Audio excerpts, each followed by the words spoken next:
You're going to tell us a little bit about your spring cruise, which sounds amazing. Tell us about that. Yeah.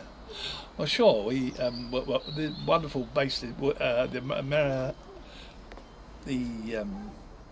base in Bermuda was the start of our cruise, which was to first of all victual ship, which we did largely in Jamaica and places like that because food was cheap and stored there, and then off to visit all the West Indies islands, and which included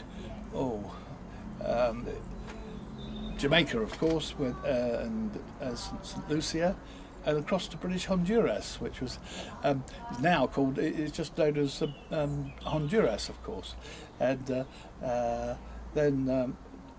By flying the flag, what were you really doing? Just showing, well, sort of showing the flag is really just making our presence known. We were a ship's company of about 800 people, or 850 people, about 100 of which were Royal Marines, and a very substantial and very good Royal Marine band. Where the idea was that we went and invited the dignitaries aboard ship and had a cocktail party and all, and a sort of a dance, and generally sort of had a sort of social occasion, and with all the people. All the big wigs of the town. So that's what we did, and that was a very important aspect of it. And really, people hadn't seen anything from the war. None of the fleet had visited them. They'd never seen the British Navy before, most of them. So we went, and of course, all the sailors had a good time running ashore, which we took in turns. We were only in places for a very short while. The only thing my mum regrets about it is I think my pay at that time was about $4 a week, and but a dollar was the pound was $4 to the pound in those days. But it was enough to buy a cup of coffee and a beer or two. So in places like Jamaica and so on, we were in pounds, and that was obviously better, and had more money to play with.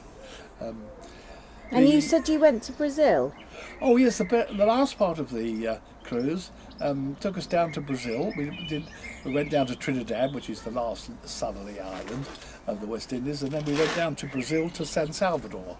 It's not name that people don't know very much, but they may have heard of the Bahia, which was the Bahia. It was renamed San Salvador, and that was an amazing place because all the natives there. It's very hot, of course, but the main thing is, of course, when we were going on the way down, we had to cross the equator, and that in the Navy means crossing the line ceremony. And that is that is a thing that happens is when you have a crossing the line ceremony, then all the command of the ship passes to Neptune early in the morning. When over the tannoy, which you get all the time aboard ship, where it says hands to bathe and skylark. Skylark means to play about. It's a naval term. And anyway, so what happens then that even the captain and all the officers are subservient to the Neptune, who has an army of his own warriors and mermaids, etc. And all the ship's company, not national service, but all the regular service naval people who were had done this before. They all dressed up, and everybody got a wigging, and the idea was that they used to have, one of the things that happened to people was that they get on the quarterdeck, which was a fairly large, the rear part of the ship. They had made a big like pool, sort of like a swimming pool thing, and above it, on the deck above, only slightly above, there was a chair, and they used to, even the captain of the ship had to go through the ceremony where the not Neptune but his minions cover them in soap and lather and all sorts of throw things all over them and muck, and then eventually tip them over the top into the water, into the tank of water made out of tarpaulin. They all got a good ducking. And the whole ship's company take part in that, and nobody.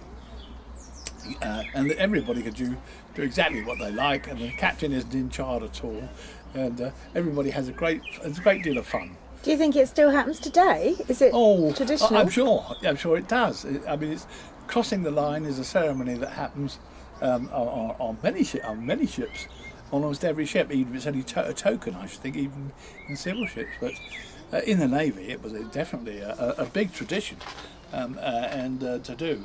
It was. It's a day set aside for larks and skylarks and japes and so on, and people all dress up literally as mermaids, and you've got a King Neptune and all these mermaids and so on, all raising havoc and putting people through all sorts of embarrassing efforts of so anyway, that happens, and that's a great day. So that's an important thing, and you, at the end of it, of course, you get a big certificate to say of the crossing the line ceremony, ascertaining that you did, certifying that you did this, and which it was quite fun.